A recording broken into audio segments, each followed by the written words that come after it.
Assalamualaikum warahmatullahi wabarakatuh. Bertemu lagi dengan Mbak Ipung di sini.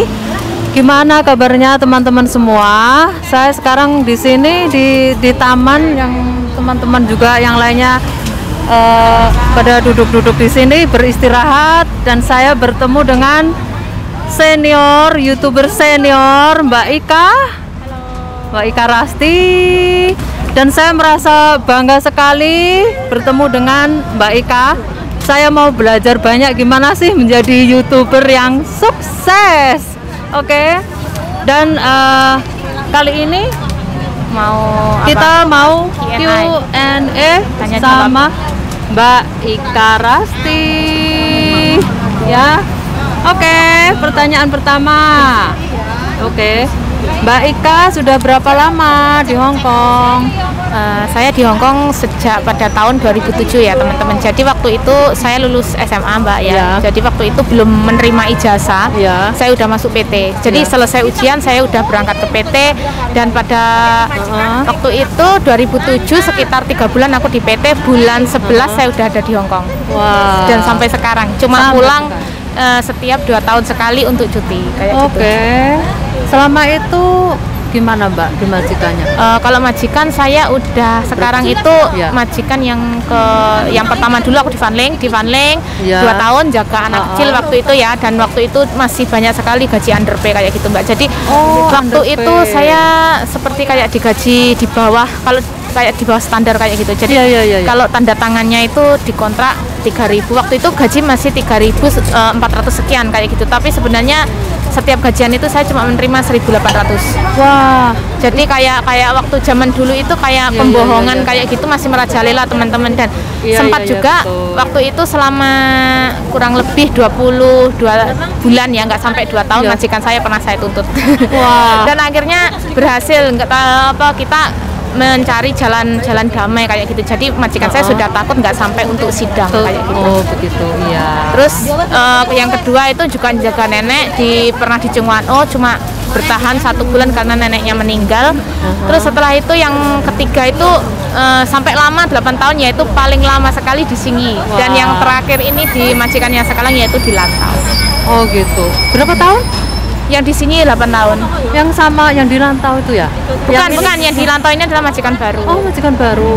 Wah, 8 tahun lumayan lama.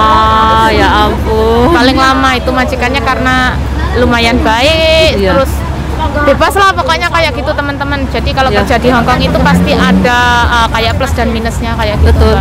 Iya, ada plus minusnya. Terus sekarang kerja sekarang di Lantau. Di Lantau. Iya, seperti yang teman-teman ketahui ya, Mbak Ika Rasti ini yang di Lantau ini majikannya seperti itu ya.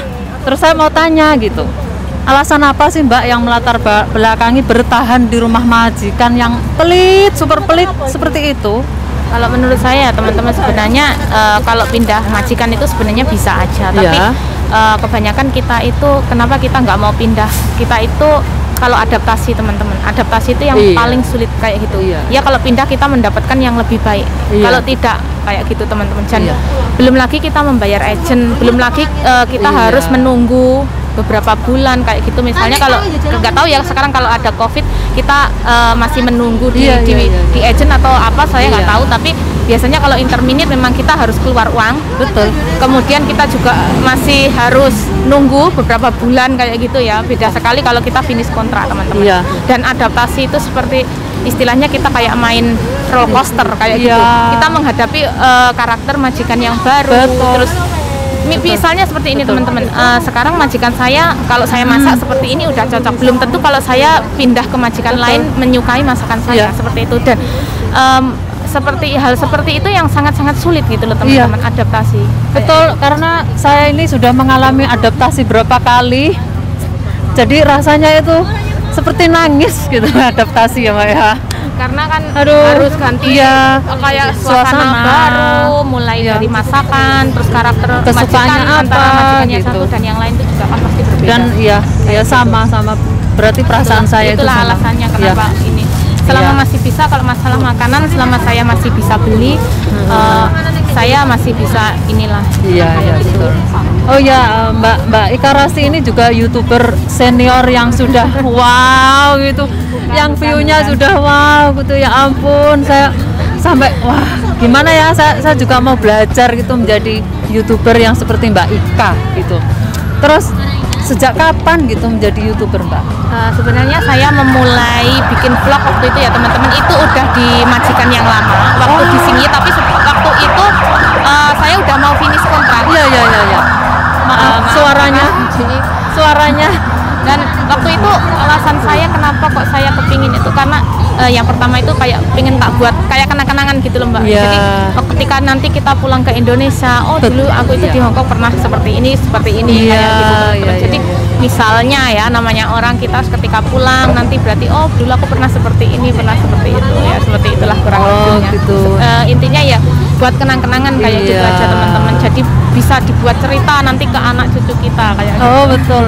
Jadi udah berapa tahun di majikan lama sampai sekarang itu? Mulai saya bikin vlog 2018 sekitar bulan 4 kayak gitu, dan dalam 1 tahun itu saya dulu pernah nggak mendapatkan penonton atau view kayak gitu, gitu. Selama 1 tahun kurang lebih. Wah, saya ini harus belajar banyak ini sama Mbak Ika.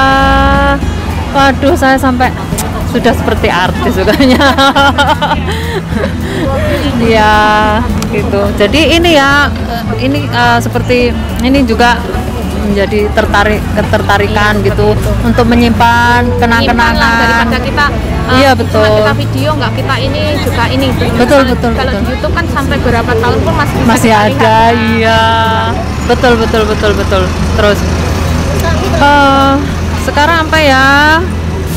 Oh ya, Mbak Ika ini sudah menjadi YouTuber yang sukses, yang sudah terkenal. Terus gimana sih trik-triknya untuk menghadapi hater yang seperti itu gitu loh? Haternya kan, wow.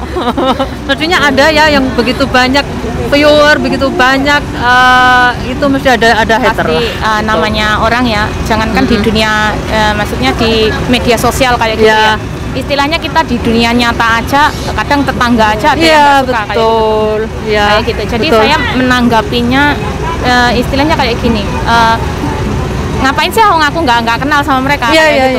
Mereka mau ngomong gini tak biarkan. Kalau misalnya saya nggak mau mendengar, saya nggak perlu mendengar sesuatu yang harus saya dengarkan. Betul. Kalau misalnya saya nggak ini, ya udah komentar-komentarnya sekiranya itu kayak terlalu parah gitu ya, mungkin aku remove kayak kadang gitu. Menyakitkan hati ya, kadang hater menyakitkan daripada kita baca, kitanya sendiri juga sakit hati ya kan. Kadang mereka yang mereka lihat itu kadang cuma melihat di video, tapi saya seperti apa itu yang tahu cuma orang-orang sekitar saya kayak gitu.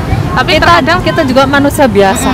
Tapi terkadang netizen itu menilainya lebih kayak lebih tahu dari kita. Padahal yang memahami kita seperti apa itu adalah orang-orang sekitar kita. Jadi bagi saya gini Mbak, kalau misalnya saya nggak mau baca ya udah saya remove. Tapi kalau udah keterlaluan ya udah diblokir aja kayak gitu. Istilahnya channel itu rumah kita berhak misalnya ada yang nggak sopan ya kita usir secara halus kayak gitu. Betul. Saya harus belajar gitu. Semoga suatu saat saya bisa seperti Mbak Ika. Pasti semuanya. Karena yang saya masih intinya itu bersabar karena semuanya itu mengalami proses yang nggak mungkin dalam 1 bulan 2 bulan kita udah mendapatkan view banyak, subscriber banyak, itu nggak mungkin. Semuanya itu butuh waktu dan butuh telaten kayak gitu. Yang penting tetap konsisten aja kayak gitu. Gimana konsistennya gimana Mbak? Apa upload video? Jadi di YouTube itu ada algoritmanya. Jadi kalau ada video biasanya seminggu kadang 3 kali, kadang ya setiap hari kayak gitu, karena sikonnya itu kadang nggak memungkinkan kayak gitu. Soalnya ya gimana ya, kita itu masih ikut orang, ya kan. Jadi membuat video itu kalau sempat aja, terus kalau waktu ada video kayak gitu aja. Jadi istilahnya pekerjaan tetap nomor 1. Ya bersih-bersih kayak gitu. Kalau YouTube istilahnya sih cuma mainan atau sekedar ini aja kayak gitu.